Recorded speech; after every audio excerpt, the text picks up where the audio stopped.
On va voir les deux aspects.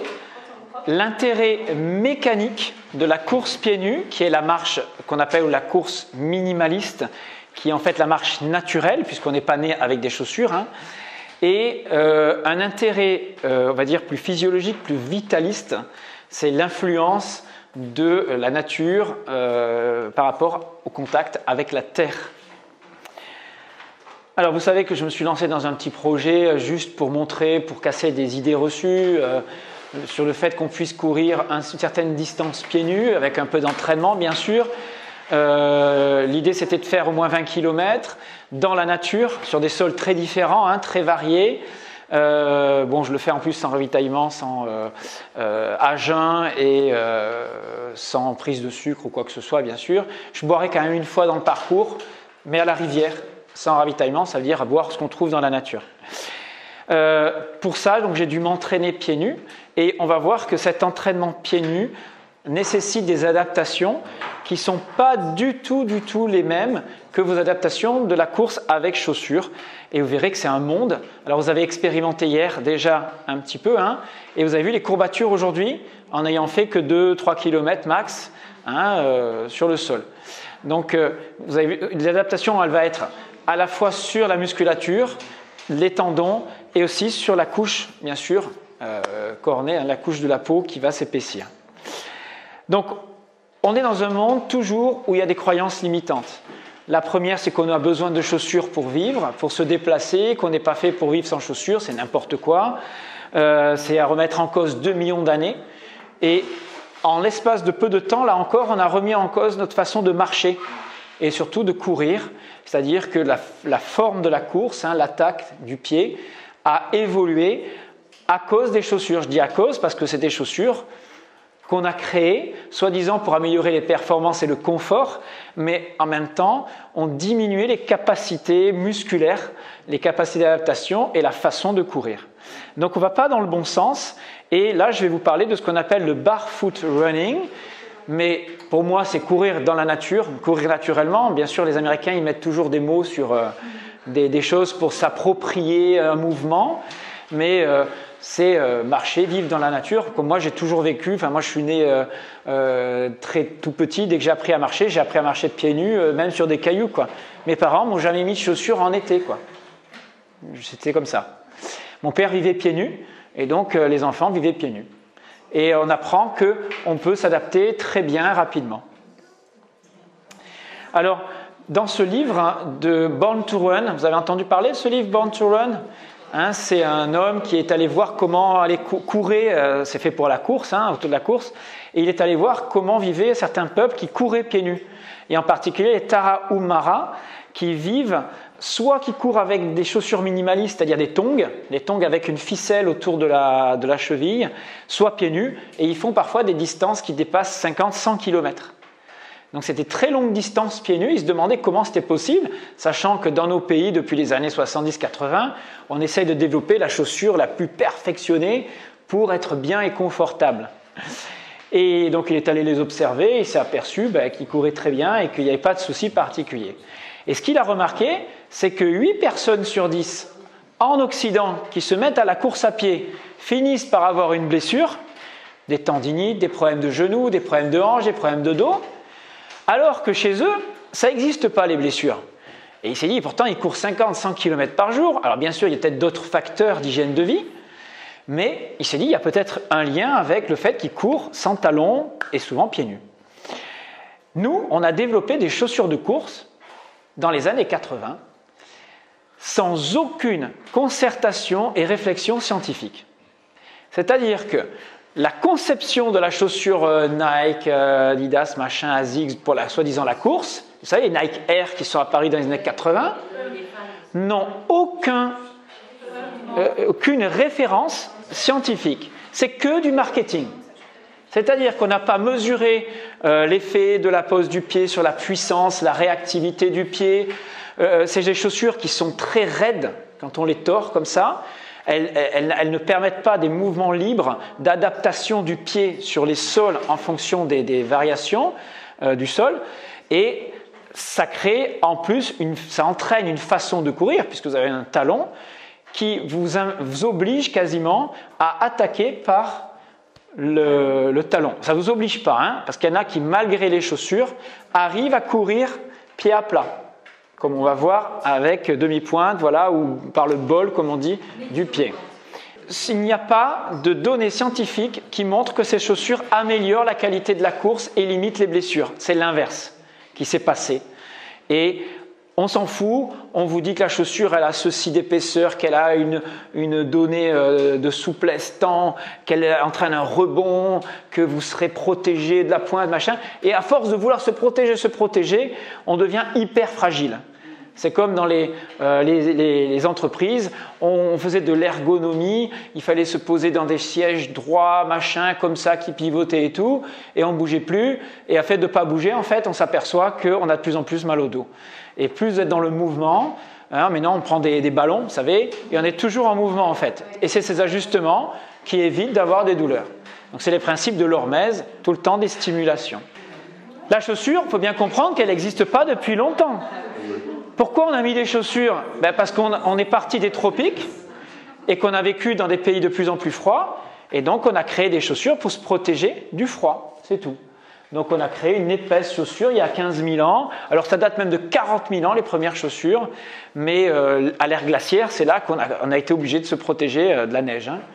Et là, vous voyez, il y a 5 000 ans, les Égyptiens, c'était des sandales, c'est exactement la sandale d'aujourd'hui, hein, sauf qu'elle est en tissu naturel. Et on se protégeait là du chaud, du sable. Hein.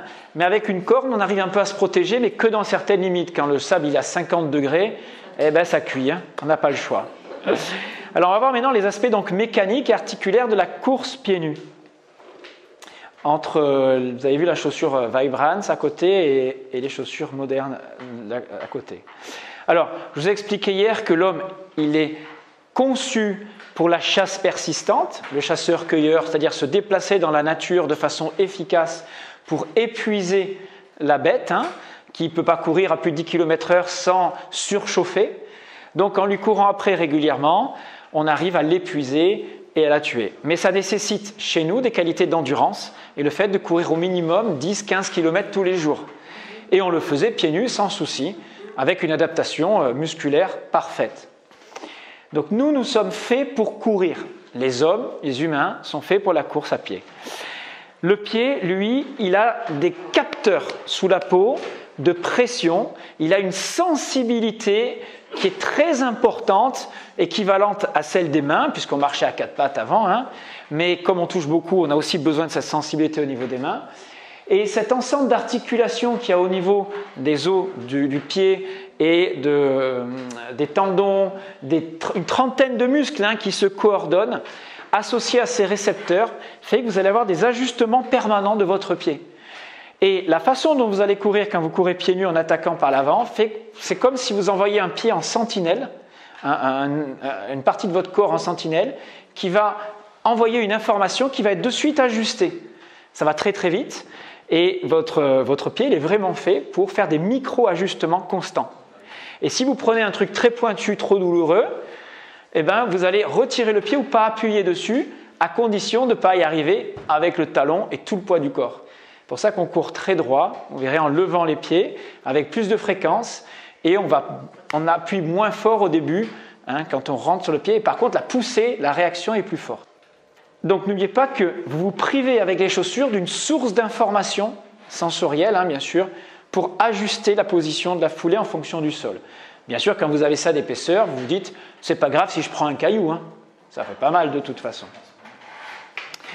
Donc que ce soit la marche ou la course, l'action mécanique est la même. Quand vous marchez pieds nus dans la nature, vous aurez tendance à mettre le pied à plat en premier en vous redressant. Mais ce n'est pas une obligation. Pourquoi? Parce que quand vous êtes même penché un peu en arrière et que vous attaquez par le talon et que vous faites de la marche tranquille, le choc sera très faible. À la différence de la course, si à la course par contre, vous attaquez, donc ça c'est une pose d'appui médium, la foulée médio-pied, où vous êtes légèrement penché en avant, vous avez vu hein, l'inclinaison du corps avec une levée du genou, ça c'est la course pieds nus, qui entraîne avec un mouvement de ressort. À la différence de la course ici, où vous allez attaquer en étant penché sur l'avant et taper en premier avec le talon. Qu'est-ce qui se passe à ce moment-là? Vous allez avoir bien sûr les forces opposées qui vont se répercuter vers l'arrière du corps, donc genoux, hanches, dos. Et vous avez une multiplication de symptômes qui apparaissent, enfin des symptômes qui apparaissent quand on court trop souvent comme ça. Chez, on va dire, 80% des gens, il y a 20% des gens qui, malgré la course, attaquent comme ça, n'ont jamais de problème. Voilà, parce qu'ils ont une musculature, une structure qui est faite pour la course, quoi qu'il arrive, en courant n'importe comment.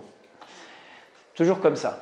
Donc, vous allez passer d'une course qui va solliciter le talon d'Achille, les mollets fortement, la course médio-pied, pieds nus, par rapport à une course qui va économiser cette fonction-là, d'accord, ces muscles-là, grâce au talon. Alors, vous avez compris qu'il y a une grosse adaptation à avoir. Hein. C'est le plus dur, c'est même plus dur que faire de la corne au début. Ah oui. Bon, et vous avez couru que 2 km, quoi. Ah, mais on a fait des sauts, hein. On a fait des sauts, et ça demande une adaptation tendineuse et musculaire bien différente. Hein. Enfin, c'est vraiment quelque chose, un autre monde hein, au début. Et ces courbatures, elles peuvent durer pendant des semaines au début. Vous pouvez avoir moi j'ai 3 semaines de courbatures minimum quand je reprends la course pieds nus. Même des sols faciles et tout, hein, ça n'a rien à voir. Hein. C'est le fait d'attaquer et de rebondir. Donc il y a un trajet moteur beaucoup plus important du mollet. Mais par contre, rebond que vous obtenez permet d'économiser, on verra, jusqu'à 17% d'énergie. Donc c'est vachement intéressant. Donc on a des pieds arqués, vous allez voir, qui sont faits pour tâter le terrain et avoir ce rebond-là, cette puissance de retour et éviter de se faire mal. Mais ça nécessite de réapprendre à courir. C'est pas évident, hein, il y en a qui ont du mal. Hein. Donc il faut toujours être légèrement penché sur l'avant, un peu grandi, et de lever un petit peu plus les genoux au-dessus de soi. Et la fréquence de course augmente. Vous faites plus de pas. C'est rien à voir, ce n'est pas des grandes foulées que vous allez faire, c'est des petites foulées qui sont plus économiques sur le plan énergétique, mais on est obligé d'en faire un peu plus. Donc si vous regardez bien ici la différence d'attaque, hein, vous voyez vraiment qu'on attaque, alors c'est exagéré, hein, on n'attaque pas plante de pied, on peut le faire, hein, mais c'est rare, on attaque vraiment avec un tout petit contact avant, comme ça. Et il y a un rebond qui se fait, mais déjà ça c'est un vrai changement. Donc vous voyez la différence, elle est presque imperceptible sur l'image. Là vous voyez le pied, il est légèrement incliné, il penche un peu vers l'avant, alors que là il est un tout petit peu plat remonté. Donc vous voyez c'est très très faible, mais cette petite différence-là, sur le plan énergétique et sur le plan des répercussions, quand vous faites des milliers de pas, ben, au bout d'un moment ça compte. Alors les avantages de la course pieds nus sur un plan mécanique. Donc réduction du coût énergétique grâce à la diminution du poids liée à l'absence de chaussures. C'est évident, vous avez 250 grammes au pied en moins à peu près, ça fait 500 grammes sur une heure de course, vous avez compris, hein, ça compte. D'où l'intérêt d'avoir des chaussures légères. Les trailers, ils ont des chaussures super légères. Trailer, 200 €, 200 grammes, 2 mois, 200 €. Quand vous courez pieds nus, c'est à vie, 0 €. Mais vous ne pouvez pas faire des trails super longs pieds nus, vous verrez, à part d'être un tarahumara né pour ça depuis toujours, ou vraiment de s'entraîner tout le temps depuis petit, c'est très difficile de passer 30 km pieds nus, musculairement. Voilà, il faut une suradaptation. Il y en a qui le font, hein. Vous verrez sur internet, il y en a 2 ou 3 qui sont connus pour ça, mais plutôt sur du plat, ils courent.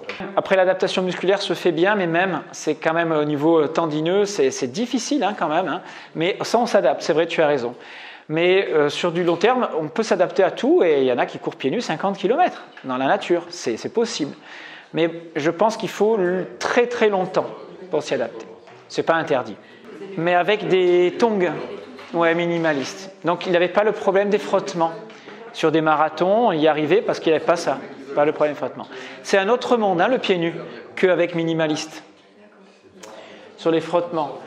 Réduction de l'amplitude de la foulée, de la fréquence de la foulée, diminution du temps d'appui au sol, c'est un rebond plus rapide, augmentation de l'activité anticipatrice, hein, vous tâtonnez et vous anticipez sur la pose du pied, Donc diminution de la course articulaire de la cheville, pose du pied avec flexion plantaire plus prononcée, amélioration de la proprioception, etc., etc. Tout ça fait que vous augmentez d'à peu près 17% l'énergie économisée en fait, à chaque appui. C'est beaucoup 17%, hein? Voilà, ça paraît beaucoup. Mais attention, vous perdez un peu d'énergie sur le plan nerveux quand on n'est pas hyper entraîné, par le fait que vous allez avoir des sensations, vous allez faire attention, vous êtes plus attentif. Et sur le plan nerveux, c'est comme si vous aviez des pics sans arrêt quand même, donc des stimulations nerveuses qui pompent un petit peu d'énergie. Dans ce qu'on économise d'un côté, on le perd un petit peu de l'autre, mais le gain est quand même... Voilà, c'est le cortisol, c'est les hormones anti-inflammatoires qui sont sécrétées, les hormones du stress, qui vous permettent simplement de limiter la douleur, tout simplement, c'est une adaptation. Mais ça ne veut pas dire que vous ne souffrez pas. Attention, les premières fois, vous avez vu, hein, ça peut chauffer un petit peu. Alors sur le moment, on ne sent pas trop parce que le sol il était facile. Mais si on avait fait 2-3 km de plus, la nuit, ça aurait chauffé sous les pieds. On sent que ça chauffe et que l'inflammation reconstruit un nouveau tissu et ça nécessite de l'inflammation. Mais l'avantage aussi, c'est que vous n'allez plus avoir de problèmes de frottement, d'ampoules, de choisir vos chaussures qui sont trop comme ci, trop comme ça. Maintenant, on fait tout un sketch sur les chaussures. Je suis allé une fois dans un magasin de chaussures, ma femme elle voulait des chaussures, et ils calculaient l'empreinte. Et en fonction de votre empreinte, il fallait qu'on prenne des semelles qui tournaient d'un côté plus que de l'autre, qui étaient plus machin. Oh yes, moi, je mets n'importe quelle chaussure, j'ai jamais mal. Il y en a, ils marchent, ils font des machins, ils ont toujours mal. Ils changent de chaussures, ils ont mal ceci, ils ont mal cela. Mais vos pieds, ils deviennent fragiles parce que vous ne les stimulez pas, vous les anesthésiez dans vos chaussures là, qui les privent de mouvement, de liberté. Donc, de temps en temps, il faut arrêter de confiner vos pieds. Là, ils ont besoin de respirer aussi. Mais regardez toutes les blessures liées à cette attaque talon qui est mauvaise et au fait d'avoir un pied dans une chaussure qui manque de souplesse. Le plus grand symptôme des coureurs, c'est le syndrome de l'essuie-glace. Ma femme, elle a ça, elle court très mal, elle le sait, attaque talon, du coup, elle a arrêté de courir. Elle aurait pu apprendre à mieux courir, quoi. C'est dommage. Mais bon, elle préfère faire autre chose, elle fait comme elle veut. Et en fait, le syndrome de l'essuie-glace, c'est que vous avez, à force d'avoir ces chocs, vous avez une douleur qui va partir ici, de l'extérieur du tibia. C'est une sorte de bandelette des fascias qui va s'inflammer jusqu'ici. Il y a une inflammation qui est beaucoup plus généralisée. Des fois, ça remonte, on sent la hanche qui est douloureuse. Un mouvement, alors je ne sais pas ce qui se passe dans le genou hein, quand on a ce syndrome-là, mais c'est un syndrome très connu en médecine du sport. Les périostites, alors ça, vous pouvez les avoir même en courant pieds nus. Mais bon, moi je ne l'ai jamais eu, mais moi je les ai eus quand je faisais de l'athlétisme, avec des pointes, hein, vous savez, des chaussures petites, quand je faisais du saut en longueur en STAPS. Et c'est une pathologie en fait qui est reliée à un stress, à un conflit, hein, du sportif qui a du mal à s'arracher du sol, qui se trouve trop lourd, pas assez performant dans sa propulsion. Ça peut être à la course ou en saut. Et là, à ce moment-là, vous attaquez les périostites au niveau tibial. Hein, le périos, c'est l'enveloppe du tibia, la peau du tibia, si vous voulez. Des phénomènes de rotules, de cartilage qui s'inflamment à cause des chocs. En courant avec cet amortissement, vous évitez tous ces types d'inflammation et l'inflammation du tendon qui passe dessous. Vous savez, c'est les tendinites qu'on a sous la plante du pied, l'arrière, là au milieu. Alors, ce n'est pas les piles calcanéennes, ça n'a rien à voir. Ça, c'est un vrai conflit, une vraie maladie. Mais là, quand vous courez et que vous courez mal par le talon, ça peut inflammer en tout en dessous sur la voûte plantaire. Et ça, c'est vraiment lié à la qualité de la course. Donc, ça n'a pas que des avantages de courir pieds nus. Il va falloir faire une grande rééducation. À moins que vous le fassiez occasionnellement, en trottinant, en marchant, comme on a fait hier, pendant 20 minutes dans la nature. Vous voyez, il n'y aura pas de grands bouleversements. Mais si vous voulez vraiment vous mettre à des footings, à des trails pieds nus, c'est un monde qui change. Et c'est des centaines et des milliers d'heures d'entraînement. Il faut 1 an minimum de course régulière pieds nus pour faire une corne, un pied suffisamment dur, à la fois souple et moins sensible pour bien réagir. Il va falloir donc refaire la couche de kératose sous le pied. Cette couche de kératose, elle va gagner 1 millimètre. Hein. C'est juste plus dur. Mais ce millimètre, c'est un monde. Ça vous permet de courir quasiment partout. Enfin, vous verrez les images où j'arrive à courir. Mais quand je reprends en début d'année, savez, l'hiver, j'ai les chaussures, il fait froid, je ne cours pas pieds nus. Hein. Même si je suis pieds nus chez moi, c'est lisse. Hein. Donc ma couche cornée dessous, elle s'amenuise, elle s'amincit et je retrouve plus de sensibilité. Et dès que je remarche pieds nus au mois d'avril, mars-avril, là, eh ben, la sensibilité, elle est moindre que quelqu'un qui a jamais couru pieds nus, mais elle est beaucoup plus importante qu'au début, en fin de mois de septembre, où là, je peux aller pratiquement partout. Donc, il faut que je retravaille, et il me faut au moins 1 mois pour retrouver quelque chose de correct. J'adapte ma foulée. Bien sûr, il faut courir différemment, hein, bien plus droit. On a vu hein, avec l'enjambement du genou. On fait attention où on pose les pieds. On est obligé d'être plus attentif. Et on est obligé de tout remuscler, la zone plantaire, tendineuse. Et ça prend aussi... Là, ça prend par contre que 1 mois à 2 mois d'adaptation, progressivement. Donc, on ne rattrape pas, je dis, en quelques jours, une vie à marcher avec des chaussures. Vous comprenez? C'est une réadaptation totale. Qu'on n'est pas obligé d'ailleurs de faire pour être en bonne santé, hein, mais c'est un plus, vous voyez? Et vous allez passer par une phase de courbature importante, c'est pour ça que la progressivité, c'est le maître mot. Il ne faut pas être pressé. Donc vous voyez, votre voûte plantaire, on a un pied qui est relativement creux quand même, hein, qui permet d'avoir une bonne réactivité. On a un pied fait pour courir, qui a une très très forte musculature, qui permet d'encaisser vraiment des sauts, des rebonds. Et c'est vraiment efficace. Un pied creux, ici, est plus efficace qu'un pied plat, hein, qui n'a pas de réaction. Voilà. Maintenant, un pied vraiment creux sera quand même handicapant. Hein, voilà, un petit peu. Mais bon, il y a des niveaux. Hein. Alors ça, vous avez la comparaison. Ça, c'est les travaux de Weston Price, qui est allé étudier des tribus dans les années 30 dans le monde, où on vivait sans chaussures. Et il a comparé des endroits du monde où on mettait tout le temps des chaussures avec des gens qui n'avaient pas de chaussures. Et ce qu'on s'aperçoit, c'est que les pieds, quand ils sont enfermés dans des chaussures très, très serrées comme on avait avant, eh ben, ils perdaient leur ouverture. Et ils se resserraient sur eux-mêmes. Voilà. Alors vous avez vu un pied qui est ouvert là-haut, hein, bien pied à plat, bien écarté. Vous voyez la différence entre les deux ici, d'un quelqu'un qui vit pieds nus et quelqu'un qui vit avec des chaussures. Donc les pieds, les orteils, donc il y a moins d'appui, il y a moins de souplesse et de sensibilité. Alors j'ai trouvé un article intéressant parce qu'il y avait un triathlète, alors c'était sur du triathlon en relais très court, des championnats du monde chez des jeunes, et l'équipe de France, le dernier relayeur, il a fait, donc il y avait 1640 mètres à faire, hein, c'est 1,5 km, c'est rien du tout, et comme ils étaient en triathlon, donc il a nagé, et à la sortie de l'eau, plutôt que de perdre 20 secondes à mettre ses chaussures, il est parti direct. Et sur 1500 mètres sans chaussures, lui qui était réunionnais, il a expliqué, moi je suis réunionnais, je cours pieds nus depuis toujours, enfin je vis pieds nus, et 1500 mètres pour lui c'était rien.